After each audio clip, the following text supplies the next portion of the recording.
Welcome to the Family Banking Show with your hosts Rob, Derek, and John, where we dive into the world of the infinite banking concept and discuss personal banking strategies to secure your legacy and build generational wealth. We're glad you're here, and we hope this episode serves you well.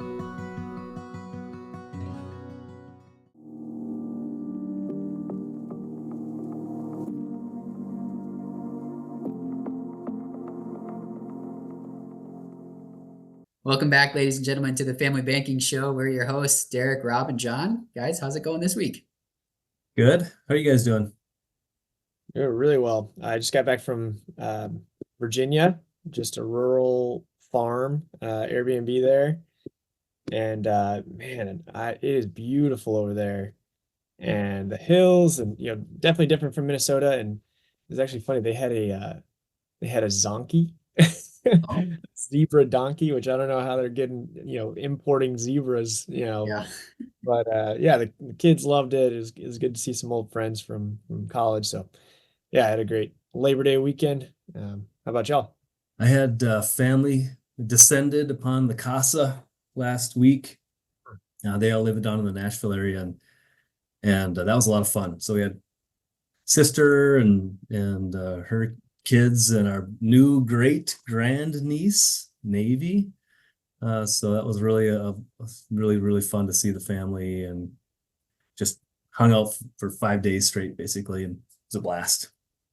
Did you take a boat out or anything like that? Yeah, we took the whole crew out to Spicer, Minnesota, and got on Green Lake. Nice. On the pontoon, and had a fun day out there, and had a good dinner. It's just a really fun, nice town. Had a good dinner there that evening, and yeah, we did the state fair.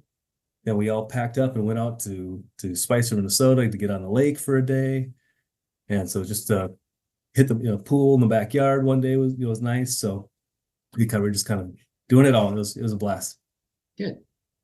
Yeah, we did some house projects, some landscaping. So So you worked. Supposed to take it easy on Labor Day, and we didn't do that. So clearly, we're doing something wrong. Sometimes you got to, though. Yeah. Take every chance we get. So, Mm-hmm. All right, guys, this week we're talking about equipment financing. And of course, we're continuing through our series of Becoming Your Own Banker by R. Nelson Nash. Guys, this is my favorite section of the book, probably just because I'm more of a numbers guy than I probably want to give myself credit.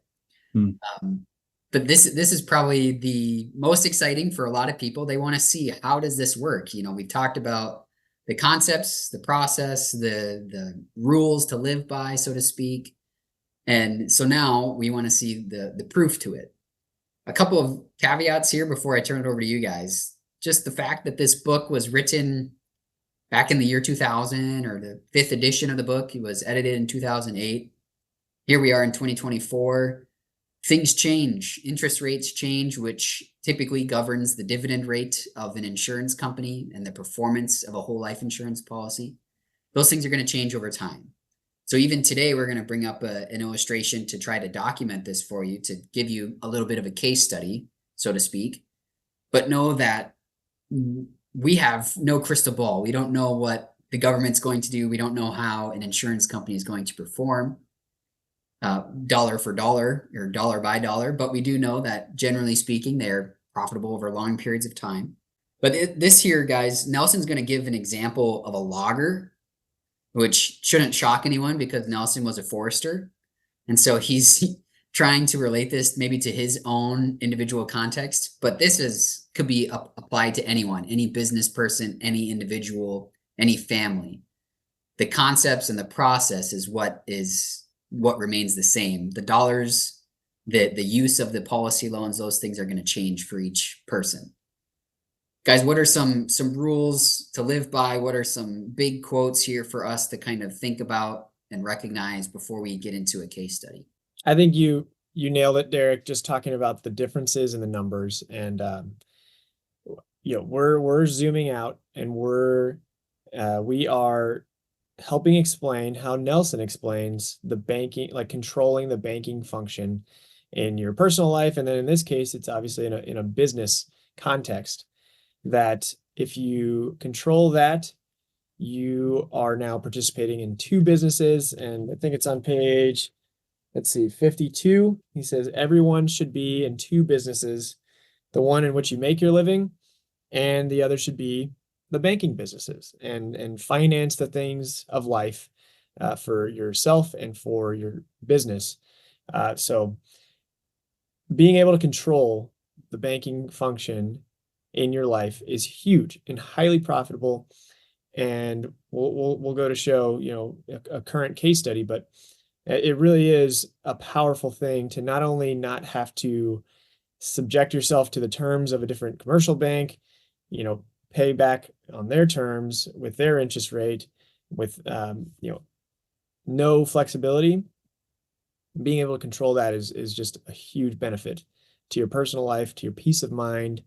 And oh, by the way, it also gives you a death benefit along the way and lots of other, you know, added benefits that people often don't consider.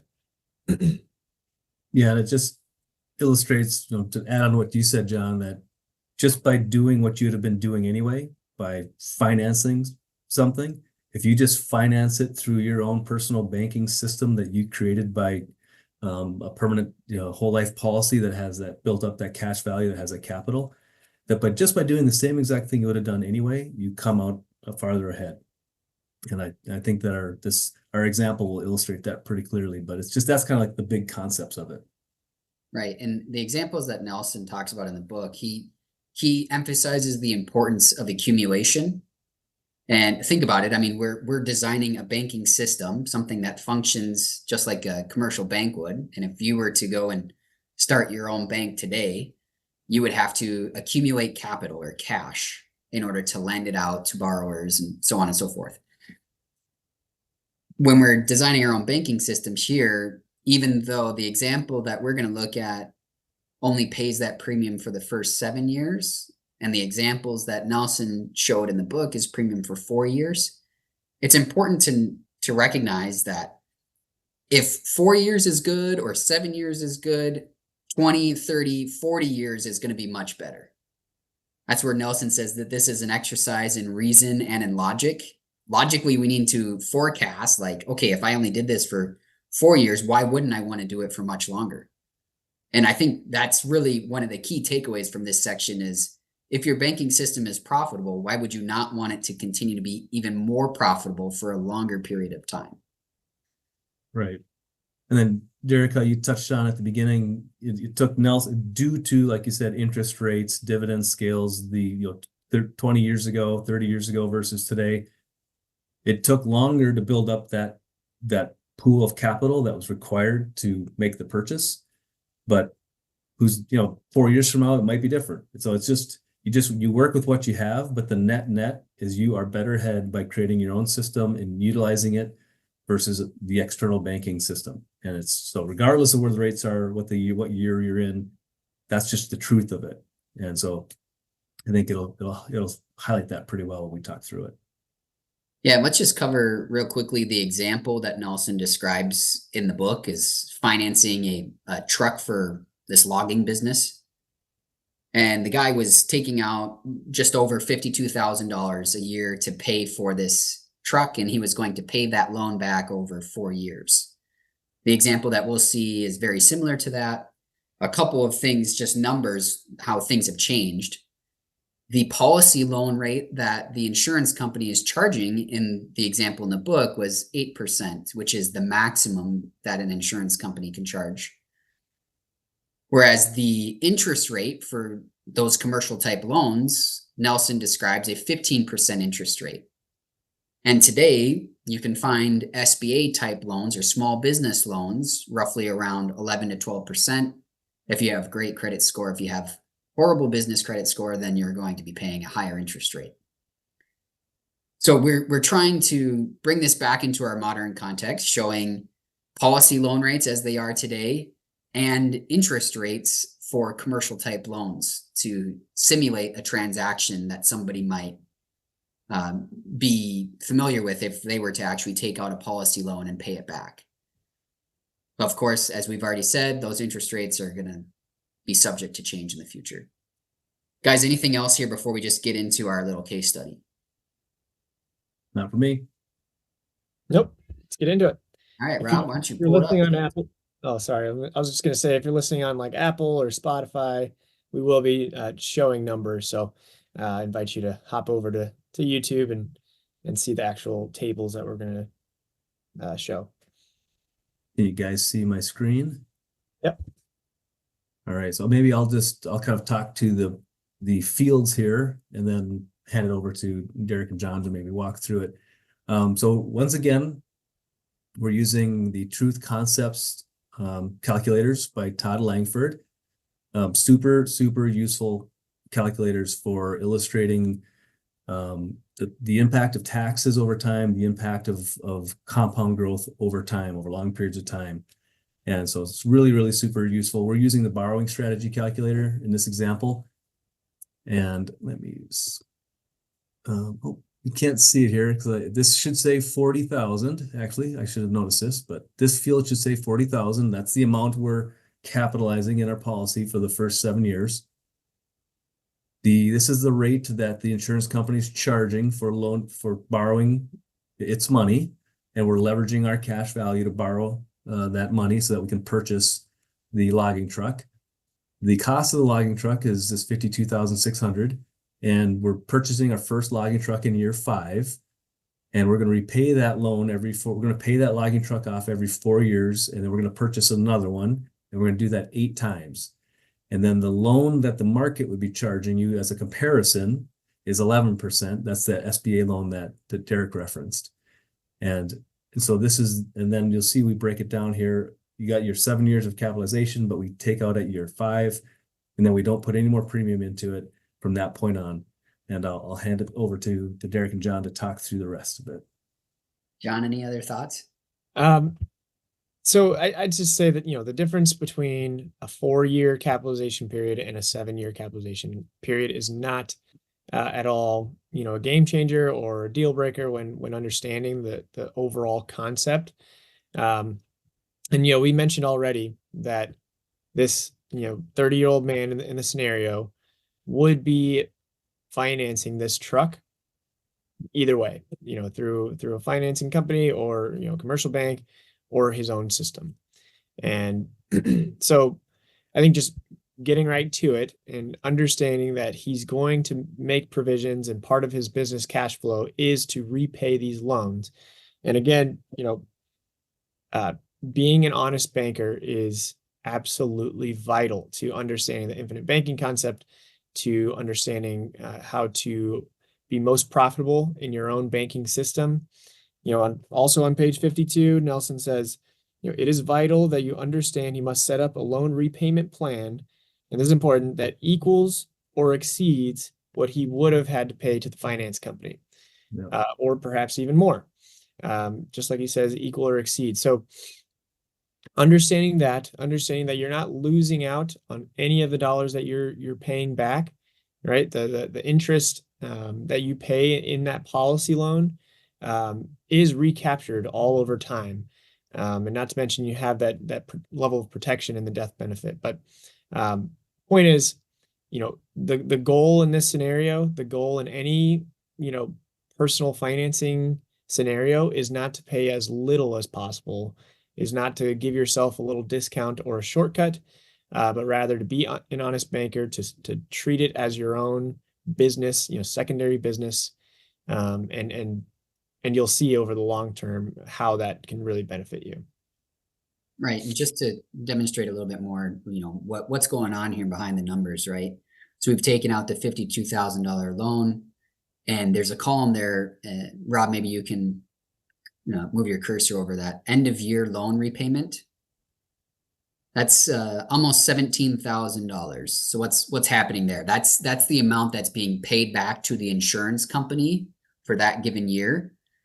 And as a result, they've paid that almost $17,000 repayment that year. The end of year loan balance at the end of year 5 is just over $40,000 a year.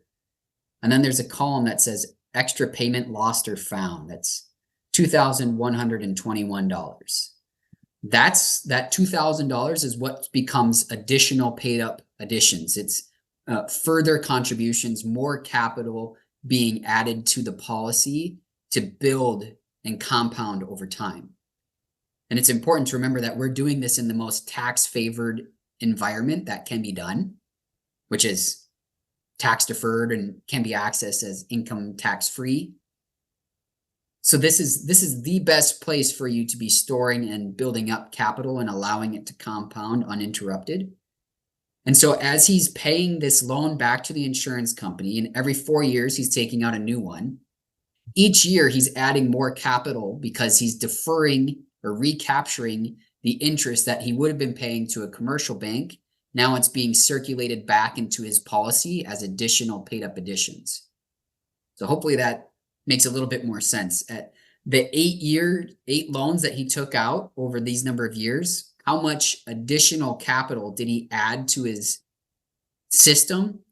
If we see down at the bottom of extra payment, lost or found, it's $67,857. That's the additional PUAs over many, many years. But what that's actually done is that's increased his cash value at age 67, which is very common for retirement age, increased his cash value over $144,000. Where am I getting those numbers from? Rob, yeah, can you show future value if no loans were taken, if we just designed this policy as is and he only paid the premium for 7 years and he didn't finance any of his equipment? At age 67, he'd have $962,000, almost $963,000. But by financing his equipment inside of his policy, rather than paying commercial banks the interest, he's been able to recapture that and add it to his capital base. And that's increased his cash value now to over $1.1 million. There's an increase in cash value of $144,000 by doing it this way. And Derek can also add, at this entire time that he was using his whole life policy for his home banking system, not only does he come out with cash ahead at age 67, he's had a death benefit every single year. If something would have happened, if that logging truck got into an accident, his family would have benefited from that high death benefit that he had. So not only are you coming out ahead by just using a permanent whole life policy to be your own bank in terms of like the cash value at the end of the 30 years, 37 years, you have this benefit to your family, this safety net to your family, just in case, God forbid, the unthinkable happened while you were working your entire life. So you're getting, like we said in previous episodes, your $1 is doing multiple jobs for you. So why would you just want to go to a standard bank to do your financing when you could go to your own personal bank? You're coming on ahead in terms of cash, and you're protecting your family at the same time. So Right. It seems to me like a no-brainer. It is a no-brainer. I just wish more people understood that it was a no-brainer, but Right. yeah, this is the power of becoming your own banker. I mean, it's complete control from A to Z, and it's uninterrupted compounding. It's a tax efficient vehicle as a place to store your money. And it's the best place. I mean, as many people have said, your wealth must reside somewhere. And the best place is right here. And this is proof. He's able to utilize the system his entire working career. He's benefited in his business by being able to have access to that logging vehicle that would have ideally created more profit for his business, more revenue for his business over his entire working career. So there's so many benefits here. It's not just one or two. It's, we're creating 5 or 6 benefits just by the $1 that we're paying in premium to the insurance company. Yeah, I'll just add a few more things. So one, and when I learned this next concept, so like banks do this, like also corporations, there's what's called bank-owned life insurance or corporate-owned life insurance, BOLI or COLI. And he even says, and also on page 52 is a great page, by the way. He says the finance company is borrowing the money that they lend from the life insurance companies, add a surcharge to it, and retail it right back to you. Yep. And why can't we do that ourselves?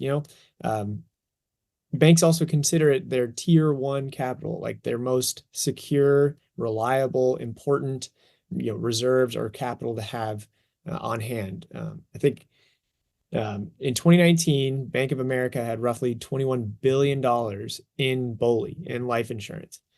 That's nothing to bat an eye at. That's tier one. They see the security, the stability, and then also the profitability in using these life insurance companies. So it's something we can do ourselves. And then not to get on the added benefit tangent, but just other things that people don't necessarily commonly know about whole life insurance, where say this guy is a logger, say one of his trucks runs into another and disables someone, in most states all that cash value is creditor protected. Say he gets it disabled and can't continue operating the business. If he qualifies, he could have what's called a waiver of premium and disability, and the life insurance company will continue to fund that policy, keep it in force, which serves as a quasi disability insurance. And there's just so many other aspects to it that this logger is taking advantage of, in addition to banking, right? That he would have done anyway, financing the things of life, financing his trucks. That just makes it just all the more powerful to understand that this strategy isn't just a one benefit type of strategy. It has just double digit categories of benefits that he can take from this. Yeah. And then another thing too, as I'm looking through it, that kind of leaps out to me is look at that cash value he's accruing. If one logging truck is good, why not 2 logging trucks? You got the cash, you're the banker can do what he wants. You could have 2 logging trucks or 3 logging trucks, whatever your system can manage. So that just gives you all those options, and you don't have to go begging to the bank for it. You're the owner. The what's that statement? He who has the gold makes the rules. Well, in this case, you have the gold, you make the rules. So it gives you all that control. Yeah, we'll do another episode in the future about corporate-owned life insurance, or how do businesses utilize this, just like this gentleman here. The beauty of it is the business can own and control the policy, which means that they can own and control the cash value, so they can finance their equipment. And that could be office equipment, chairs and printers and tables, or it could be large pieces of machinery like an excavator or bulldozer or an x-ray machine, whatever it is, an airplane or helicopter, whatever your business is, you can utilize a policy loan to finance those things that you need for your business. And the same is true for your own personal life. You can utilize this to finance a home renovation or down payment or your vehicles, or pay off credit card debt or student loan debt. This works for everyone in every situation. And another beauty of it is, and when you talk about control, most businesses, I don't know of a single business that has a locked in fixed revenue every single month, every single year. Right. Cash flow, revenue fluctuates. It goes up, it goes down. And most times, if it goes down, and say we get into another like 2008, recessionary environment, that really, really puts a strain and stress on businesses and their cash flow and being able to pay back whatever, loans they have out. But just imagine you go through a full year of just low revenue and a dip in the market or whatever it may be. And you're totally strong, in your financial picture. You can repay, when you're back up and running and your revenue is back up to where you want it to be. And you're not completely destroyed by temporary, dips in your cash flow. Yeah, great point. Yeah, you could pay 0 towards that policy loan if you had to, if you didn't have the revenue to service the loan, or maybe you just needed to sit in cash that way. Or you could pay the interest only charge to the insurance company, or a portion of the amortized loan amount. Instead of the $17,000 in the loan repayment, maybe that year it's only $8,000, and then you can make it up in the years ahead. So yeah, that's just the beauty of being able to have total control. And good luck doing that with an SBA loan or commercial bank loan, or You're going to be hard pressed to convince the banker, oh, I just need another 6 months to pay back that loan, or Right. whatever it might be. Yeah. Yeah. So being in complete control is awesome. A couple of things here, guys. Just a few more comments, and then we can close this episode. Obviously, we designed this policy only to pay premium for 7 years, but you can see that this is one of the best places to first put your dollars before you go and utilize it other ways. Why not do all of your profit or as much of your income as possible into these policies before you go and use it? And think about this in a long-term picture across many generations. Instead of paying premium for 7 years, why not do it for 50 years or 500 years? Think about, many generations, your entire family, your lineage, your legacy could be doing this and saying goodbye to commercial banks and having complete access and control for themselves. Yeah, paying premium's a good thing. It's a premium deposit, not a premium bill. And if you think of it, where you're just putting it from one pocket to the other, and probably that other pocket has now more dollars than you had in your first pocket, and you're able to then use it for your business personal financing needs. It's just incredible. Ladies and gentlemen, if you've enjoyed this episode and you're interested in learning more about how to design a policy like this, just know that we are skilled and talented at this. We do this every day, and we have the technical expertise to help you design a policy that can meet your needs, your banking needs, and the protection needs that you have to keep your family safeguarded in the event of the loss of income. So if you're interested, I'd encourage you to reach out. You can find us at thefamilybankingshow@gmail.com. And you can schedule time to meet with either one of us three, and we'd be happy to sit down with you to demonstrate the power of becoming your own banker. In next week's episode, we're going to take this exact same example, but now we're going to see what could that generate as far as retirement income. Many people don't realize that whole life insurance is a great place to start taking income tax-free retirement income. Guys, I'm looking forward to that episode, and I hope to see you then. Thank you for joining us. If you're interested in a conversation about anything we've discussed, you can find our contact information in the show notes below. And subscribe, follow, and leave a review to help spread this message and to help families across the country discover the generational blessing of IBC. May God bless you, and we'll see you next time.